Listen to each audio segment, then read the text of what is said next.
See you. Happy Friday, everybody. Hope everybody's having a great day. And I'll tell you this, after this Coach's Corner, it's going to be an awesome day. We're going to send you right into the weekend fired up.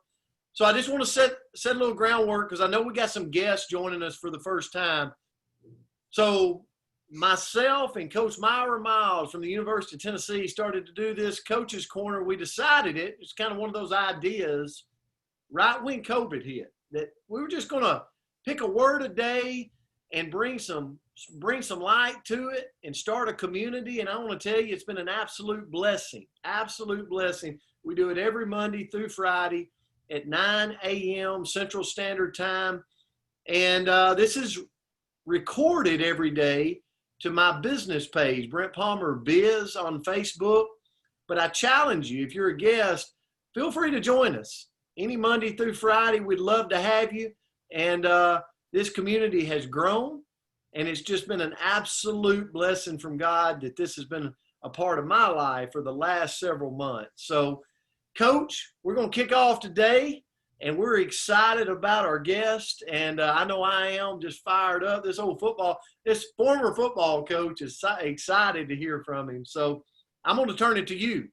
Okay. Listen, yeah, guys, we're in for a treat. I really, like I said earlier, I'm totally blessed to be able to hear him for the second time in a week. You're in for a treat with Damon. Number one, his story is unbelievable, but he is a remarkable man. And his message, I promise you're going to walk away from here. At the end of the call, we're going to be giving away some of his books. So if you don't know about Damon West, the Change Agent, or the Coffee Bean Man, you're never going to forget him after today. Damon, thank you for taking the time today as you're traveling all over the country to spend it with us. So welcome. So thankful that you joined us. Myra, thanks a lot. Hey, okay, I'm unmuted. I was like, Myra, I'm muted. I can't talk.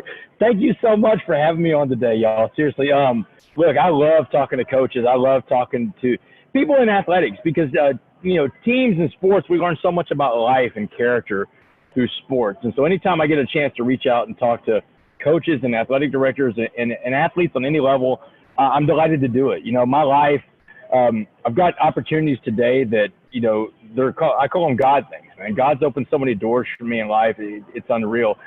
Y'all, we just went through we're still going through a very tough time in life with COVID, with everything going on in America. America is like a pot of boiling water right now.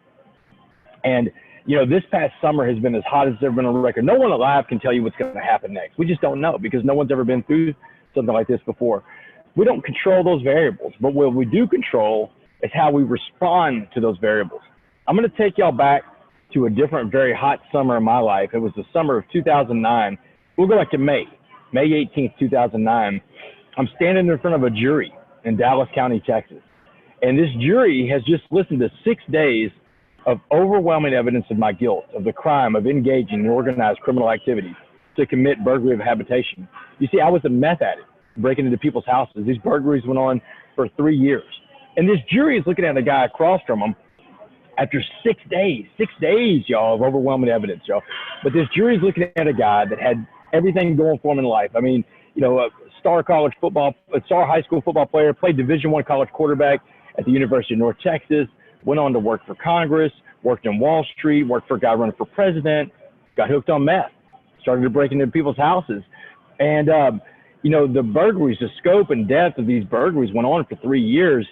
This jury was so angry at me that when they went to deliberate for the sentencing, they went and deliberated for 10 minutes on my sentence. That's how much time, how much thought they gave to what kind of time they were going to give me. And I don't know how much Law and Order y'all watch, but if a jury's gone for 10 minutes, they smoked you. And when I came back into that courtroom, that judge who had smiled the entire trial, he's grinning from ear to ear. And in his East Texas drawl, he says, Damon Joseph West, you are hereby sentenced to 65 years in the Texas Department of Criminal Justice. 65 years, y'all. That's a life sentence. They gave me life that day. Now, obviously, I didn't do life in prison. I did 7 years and 3 months in a maximum security penitentiary in Beaumont, Texas. Wait, hang on 1 second, y'all. Excuse me 1 second. Is that yours? I just want to make sure.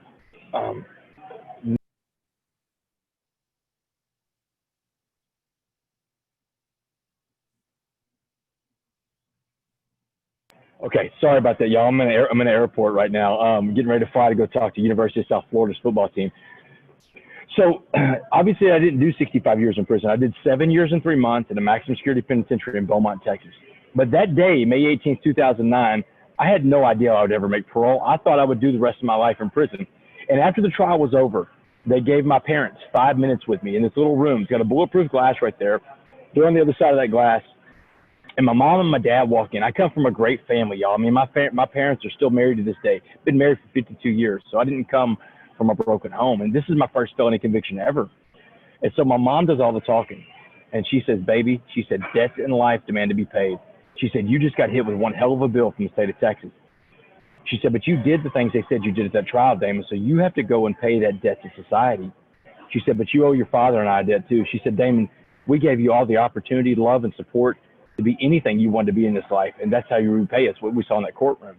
She said, it's not going to work. She says, when you go to prison, you will not get in one of these white hate groups, one of these Aryan Brotherhood type gangs, because you're scared because you're the minority in there now. She said, it's not going to work, Damon. You were never raised to see race and you won't start now. She said, you will not get any tattoos while you're in that prison. And y'all, I mean, I show people my sleeves all the time. I was in prison for almost 10 years, y'all, and they want to tattoo every inch of your body inside that prison. And these guys would hit me up all the time. They're like, hey, Wes, let me put a tattoo on you. I'm like, hey, dude, I can't do it. My mom said no. So my mom told me, she said, no games, no tattoos. She said, you come back as the man we raised, or don't you come back at all. So this is tough love coming from my mom, y'all. And so my mom says, do you understand this debt you're going to pay? And, through the tears, I told my mom, I said, yeah, Mom, I got it. I understand. But I had no clue, y'all. I mean, because what do I know about prison? A white middle-class guy in America. I've never been to prison before. I don't know anything about that. So I get back to the pod in Dallas County Jail, and I'm asking all these guys that have been to prison before, how am I going to survive? What am I going to do? And every guy I talk to, black, white, Asian, Hispanic, they're telling me the same thing. You have to get into a gang. You can't survive without a gang. The gang is your family. The gang is your life. Get into a gang. But there was this one guy, this old black guy named Mr. Jackson. And Mr. Jackson, probably in his 60s. I didn't get his real age. But he's what you call a career criminal. Been in and out of prison all his life. But he was the most positive guy I've ever met, y'all. He walked around with a smile on his face all the time. And Mr. Jackson came up to me one morning in Dallas County Jail. And he said, Wes, man, I've been watching how you're dealing with these knuckleheads and these dummies talk about you got to get into a gang. He said, man, do not listen to these fools. He said, but let me tell you what prison's going to be like.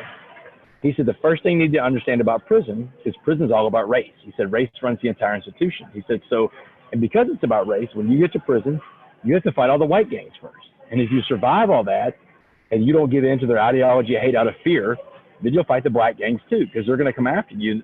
They're going to try to break you. He said, but if you survive all that, you'll earn the right to walk alone. And he said, the strongest man in prison always walks alone. And he told me something about life that day. He said, you don't have to win all your fights, but you do have to fight all your fights. And that's a lesson in life, y'all. We're not going to win all of our battles. Y'all know this. You teach this to your players all the time. You can't win all your battles in life. You're going to lose, but you have to get back up. He's talking to me like a coach at this point. But he can see that I still have this fear in my eyes. He said, Wes, let me break it down for you another way. He said, I want you to imagine prison as a pot of boiling water. He said, anything we put in that pot of boiling water is going to be changed by the heat and the pressure inside that pot. He said, I'm going to put 3 things in that pot of boiling water and watch how they change. A carrot, an egg, and a coffee bean. So he said, first things first. He said, if I put a carrot into that pot of boiling water we call prison, he said, what happens to the carrot? I said, well, the carrot turns soft, Mr. Jackson. He said, that's right. He said, the carrot goes into prison hard, but the water of the prison changes that carrot, turns it soft. He said, the carrot got beat, he got robbed, he got raped. Many got killed. He said, you don't want to be the carrot. He said, what about the egg? And I said, well, Mr. Jackson, the egg turns hard, like a hard-boiled egg. He said, that's right. He said, the egg has a shell that protects it physically. But inside, that soft liquid core, his heart becomes hardened. He said, if your heart becomes hardened, you're incapable of giving or receiving love. He said, if you're incapable of giving or receiving love, you have become institutionalized. And you will not come back as someone your parents recognize. He said, because your eggshell will have swastikas tattooed all over it. And he said, what about the coffee bean? And I had no clue. I didn't know what happened to a coffee bean in a pot of boiling water at that point. He looked at me and he said, Wes, if I put a coffee bean He said, that same pot of boiling water we call prison. He said, now you have to change the name of the water to coffee. Because he said the coffee beans, the smallest of these three things, he said, small like you, West, had the power to change the entire atmosphere inside that pot. He said, everybody in life puts out energy, negative or positive. He said, whatever kind of energy you put out, you attract back. It's called the law of attraction. He said, so if you want to walk around prison all the time with a mean mug on your face and a scowl, you want to try to look hard, he said, what you're going to do is actually attract the hardest individuals in your life. And he said, well, you're going to the part of prison you're going to with a life sentence that could be a dangerous, even deadly endeavor. He said, but Wes, if you walk around that prison with a smile on your face and you let those guys know they're not getting you, no matter what they do, they can't get to you. He said, you will change that prison from the inside out. And he said, the best part about it is the other coffee beans in prison, the other positive inmates, they will find you because of your energy. And the last thing Mr. Jackson told me before I got on that prison bus in August of 2009 to be shipped off to the Texas Department of Criminal Justice to serve that life sentence, Mr. Jackson said, Wes, go out there and go be a coffee bean. Go be a coffee bean. So if Mr. Jackson was telling me the truth, if he was shooting me straight, that meant that the power to change this situation, as dire as that was of prison, the power was inside me. It wasn't in the hands of the criminal justice system. It wasn't even in the hands of the guards or the inmates. It was in me the whole time. And that if I gave them the power over me, then that's on me too.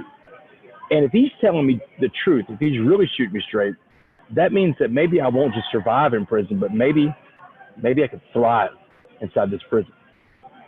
And so I got shipped off to prison, and I learned a lot about life along the way in there.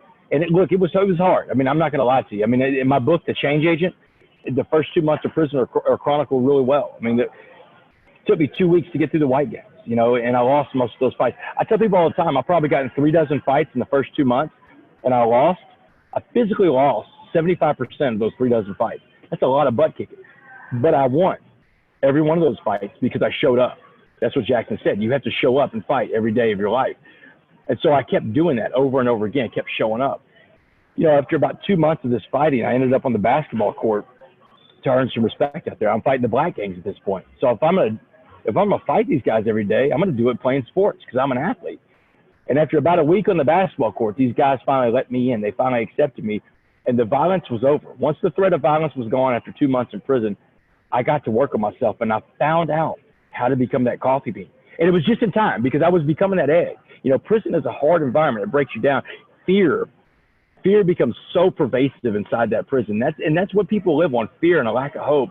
And you're seeing a lot of that play out right now in the world today, man. People are making decisions and they're living in fear and they're not thinking. My co-author and good friend, John Gordon, my mentor, John Gordon, he talks about fear and faith all the time. And he said, fear and faith have more in common than just the letter F they begin with. He said, fear and faith both believe in a future that hasn't happened yet. Fear is a negative future, he says, and faith is a positive future. So always choose faith. So I started choosing faith, and I started becoming that coffee bean. And I found out there were 5 ways of becoming a coffee bean. And I'm still going to give you today. I'm going to tell you these 5 ways to become a coffee bean. And if you follow me on social media, I just did a whole thing this week. In each one of the days of the week, I did a different one of these rules of becoming a coffee bean. The first rule of being a coffee bean is positive body language. Smile. Everywhere you go, smile, especially when you don't feel like it, smile. Because what happens first when you smile is you feel better on the inside. I tested this out in prison, y'all. I smiled my way all the way through prison. And once you start smiling and feeling good on the inside too, other people are going to see your smiles. And guess what happens? It's a chain reaction. It's like boomerangs. They keep coming back to you. It's a chain reaction of positive energy. In a room full of smiling positive people, negative people get 2 choices. Most negative people get with the program and become positive, because I have discovered that human beings have an inherent need to want to belong and be loved. We just want to be part of the pack. But the truly negative people, the ones I call the hardcore, hard-boiled eggs, in a room full of smiling positive people, they get out of the room. They leave. They quit their jobs.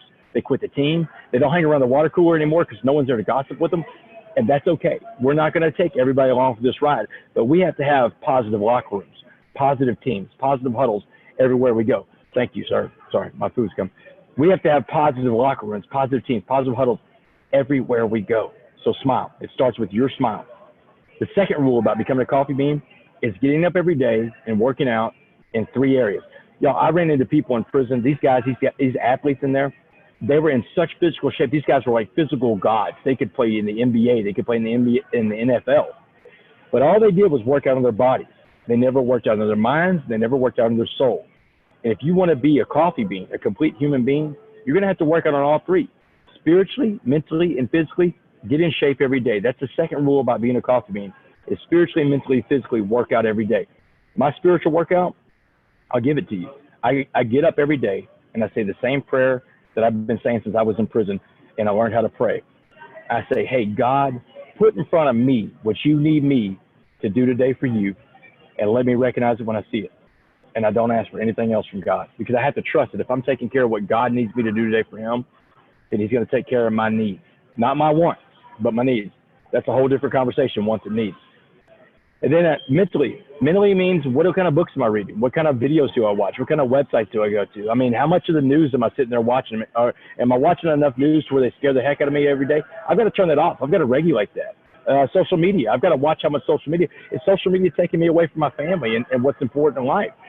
Feed yourself the right stuff. You are what you eat. It's not just about food. It's about everything you put in this big brain of yours up there. And physically, we've got to take care of ourselves physically. We get one body, y'all. And that means you got to get enough rest. You got to get the right foods in. You got to get out and walk a little bit, exercise. You've got to take care of yourself, take care of your bodies. You can't give what you don't have. I tell these guys, and I told University of Tennessee's football team the other day, at the end of this pandemic, we're going to see a lot of stories that I call Post and Kellogg stories. In the 1920s, there were two cereal companies in America. There was Post and there was Kellogg's. Really, it was just Post. Post was so big, y'all. They had all the market share. And Kellogg's was real small. They could never compete with Post. But in October of 1929, the stock market crashed and the Great Depression began.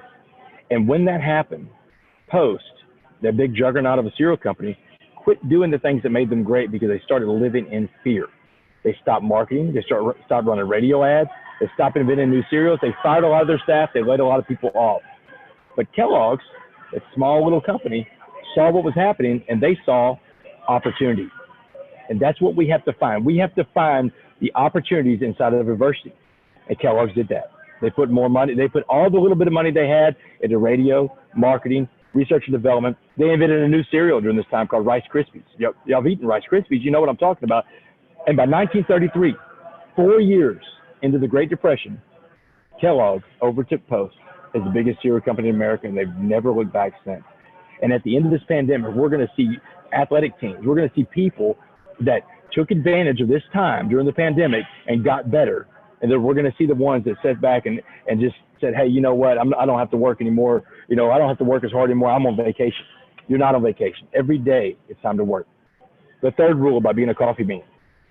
The third rule about being a coffee bean is knowing what the secret to life is. And the secret to life is not about you. The secret to life is what you can do for other people. The secret to life is called servant leadership. And servant leadership is helping other people achieve their goals in life, helping to raise other people up to a different station of life. Because when we're helping other people, that's when we're at our best. That's what we're called to do, by the way.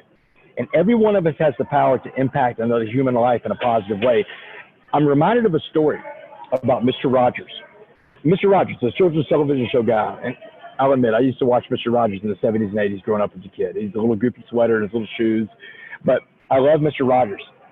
But Mr. Rogers tells a story. He tells a story about when he was a Presbyterian minister, before he was a children's television show guy in the early 60s. He said he went to a church service one Sunday, and he said they had a substitute preacher that day. And so Mr. Rogers sat through the substitute preacher's sermon. And at the end of this guy's sermon, Mr. Rogers thought to himself, that was the absolute worst sermon I've ever heard. He said it was awful. It went against all the rules of giving a good sermon. It almost put him to sleep. And just as Mr. Rogers was about to turn to the little old lady next to him to tell her how terrible this guy was, he stopped. He bit his tongue because the woman next to him, she was in tears. She was in tears, and she turned to Mr. Rogers and she said, that was the most beautiful sermon I've ever heard. She said it was the absolute right thing. I needed to hear it at the absolute right time in my life, and I will never forget where I was this day that I heard this sermon. And that's where Mr. Rogers realized that every single one of us is endowed with the power to impact another human life in a positive way. That's the way God created us. But he learned another very important lesson that day. He learned that while he was coming in judgment, that little old lady was coming in need. Right now in America, so many of our brothers and sisters are coming in need, and it is going to get worse, y'all. We are at the tip of the iceberg of what's going to go on with our economy with shutting it down in the coronavirus pandemic, y'all. There are going to be so many people coming in need, and we have to find a way to meet that need head on, and especially with these students. We get these students back, and look, y'all, I don't even necessarily think it's a great thing that students have been with their parents for the last 5 or 6 months. Not a great thing, really, when you think about it. But we get them back, and we've got to work on them. And it's going to start with our smile and bringing them back in. They're going to be coming in need, and we have to meet that need head on. That's servant leadership, y'all. The fourth rule about being a coffee bean is knowing what you do and do not control. I learned this in a recovery meeting in prison, and I go to these 12-step meetings still to this day. And we start these meetings off with this beautiful prayer called the Serenity Prayer. The Serenity Prayer goes, God, grant me the serenity to accept the things I cannot change, the courage to change the things I can, and the wisdom to know the difference. Beautiful prayer. So I walk into this meeting in the chapel in the prison, and this guy's got a chalkboard behind him that brings the meeting in from the free world. And he said, Damon, we're going to diagram the Serenity Prayer today. And he drew one straight line from one side of the chalkboard to the other. And he said, that line represents God's line, Damon. And he said the first part of the prayer, God grant me the serenity to accept the things I cannot change. He said the things you cannot change are on God's line, and everything on God's line you can't touch. And every time you touch something off of God's line, you hurt yourself and you hurt other people when you try to play God. Stay off of God's line. Then he went and erased a little inch out of that big long line. And he said, if God's line is infinitely long, your line is to scale. You get 1 inch of that big long line, and that little 1 inch line, he said, is called humility. Because he said humility is defined as being a right size. And he said, only when we are right size can we be useful to others. He said, and on your little 1 inch humble line are the 4 things you control in life, the 4 things you get to work on. And he said the second part of the prayer, the courage to change the things I can. He said the things you can change, the 4 things that you control are what you think, what you say, what you feel, and most importantly, everybody's going to see what you do. What you think, what you say, what you feel, and what you do. And he said, if it's not one of those 4 things, you don't control it. Because he said the last part of the prayer was the most important for all of us to realize is the wisdom to know the difference between the big line and the small line. Y'all, I was in prison when I first heard this. And think about this. Think about this from perspective. In prison, you don't have to decide what to wear, when to go eat, what you're going to eat, when to go to the bathroom. All these decisions are made for you. You talk about a lack of control, but I still felt like I had control. I still wanted to grab stuff off of God's line. Finally, one day, I just surrendered and said, you know what, God? You're going to take care of your things, and I'm going to take care of my 4 little things every day, and I will not waste any more time or energy trying to play your role. I'm going to go play mine, and my life took off in the fast lane. First, it was the inmates that noticed. Then it was the guards. Then it was the parole board. November 16th, 2015, I'm in front of the parole board, and the lady's looking at my file, and she says, Mr. West, we don't see a lot of people come through like you. She said, you've had everything going for you in life, and then you become a criminal and an addict, and you break into people's houses, and you make all these victims, and a jury gives you life in prison. She said, you got way too much time. She said, instead of letting that define you, you came here and you changed yourself inside this prison. She said, matter of fact, you changed the entire prison around you. She said, I have one question for you, Mr. West. If you could be remembered for being anything in this life, she said, give it to me in just one word, go. And y'all, man, because I was a coffee bean, this is the easiest question in the world somebody could have given me. Because I knew that I wanted to control what I think, say, feel, and do. I knew what the secret to life was servant leadership. I worked out on myself every day, spiritually, mentally, and physically. And I walked around that place with a big smile on my face. And I smiled back at her, and I fired her answer back at her real quick. And I said, useful, ma'am. I just want to be useful. And I can be useful in this prison, as you have seen, or I can be useful out in that world finding those coffee beans. And she said, we're going to let you go, Mr. West. We're going to give you one shot. But if you come back in handcuffs anywhere between now and the year 2073, she said, we'll keep you until 2073. Y'all, I'm on parole the rest of my life, but that's okay. I don't care about their parole in the state of Texas. They can keep that because I'm a coffee bean. And as a coffee bean, I'm not going back to prison. It's only if I stop being that coffee bean. And I learned what the 5th rule about being a coffee bean was. When all these things, these amazing things I talked about at the beginning, these God things, these opportunities in life have come my way, the 5th rule about being a coffee bean is that your past, does not define you. Your past wins don't matter. Your past losses don't matter. Your past, man, the good thing about your past is a lesson, all right? There's a lesson there for you to learn from and for you to teach others from. Our past is our lesson. The present today is a gift. Today is your opportunity to find out how much you can pack in to the stream of life. How many people can you go positively impact today? That's your opportunity. And the future is your motivation. But here's the warning. There's a big warning in this presentation, is motivate yourself with the right things. You know, when we go in life and we start motivating ourselves by the wrong things, you know, I hear people talking about their jobs, their homes, their cars. Very important things, but not the most important things.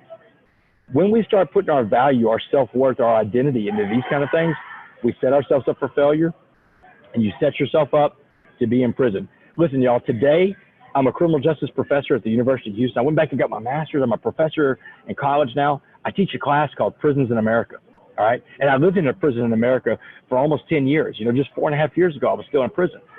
But I can tell you with authority, with certainty, what the toughest prison in this country is, and the hardest place to do time in the United States of America, is the prison in your mind.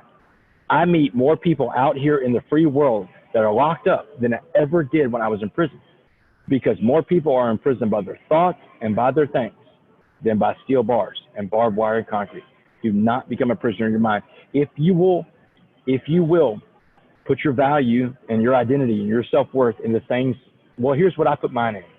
My faith is number one, the relationships I've built along the way, and my ability to serve other human beings. Y'all, there is no pandemic. There's no economic downturn. There's no prison sentence that can take away one of those three things, because I walked out of a prison 4.5 years ago with only those three things. My faith, our relationships, and my ability to serve others. That's what I put my value in, because the fifth rule by being a coffee bean says that your past does not define you and that your past has power. So go out there and use that and set that as your goals for the future, to find ways that you can help as many people as possible, because the country needs you right now, needs every one of you. So I'm going to wrap this up, Myra. I'm going to wrap this up and go catch my flight to Tampa to go talk to the University of South Florida football team. And y'all, look, Myra can give you my information, and if, you know, when things start opening up, things look better, let's try to set up a presentation at your school with your groups, whatever. I mean, that's what I do. I love you going out there and sharing the story, because my call to action is this. My call to action is for each and every one of y'all to go out there, like Mr. Jackson told me, you know, don't be like the carrot that turns soft and sad and weak, you know, in bad situations. You know, we're in a tough situation right now. I've been the carrot, though. During the coronavirus pandemic, I have been the carrot. I'll admit that. Or you can be like the egg that turns hard and mad and mean. Been the egg, too. There's some days that I'm the carrot and the egg at the same time, but get this. I can change my day. I can start my day over at any time I want. 10 o'clock in the morning, 10 o'clock at night. I can reset my day anytime, and I do.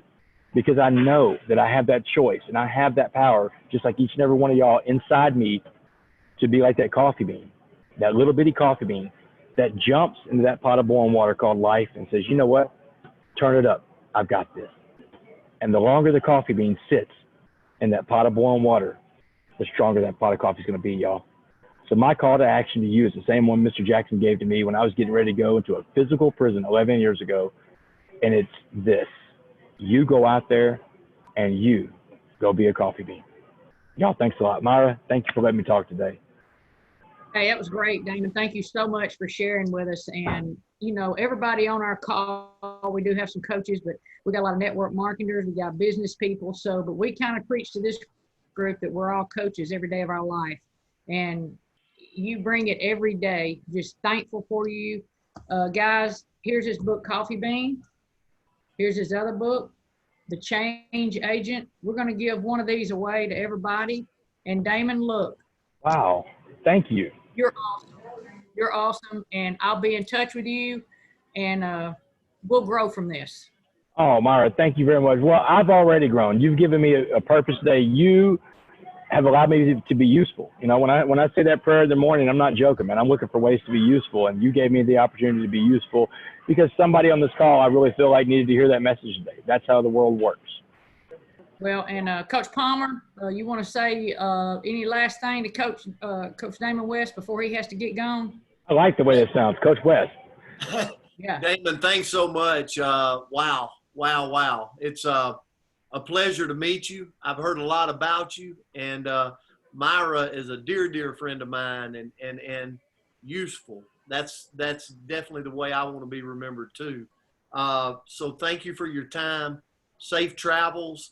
We're going to get these books out to people. We're going to bless people's lives with them. And Thank y'all. you for being a blessing to our life today. Man, I'm humbled by that. Thank you so much for doing that. I didn't know you were going to do books like that, but that's really cool, y'all. Thank you very much. I mean that. Thank you. All right, buddy. Thank you so much. Safe travels. Yeah, thanks a lot, y'all. Thanks. Enjoyed it. Bye-bye. Yes, thank you. All right, Coach Palmer, what we're going to do? We're going to hashtag coffee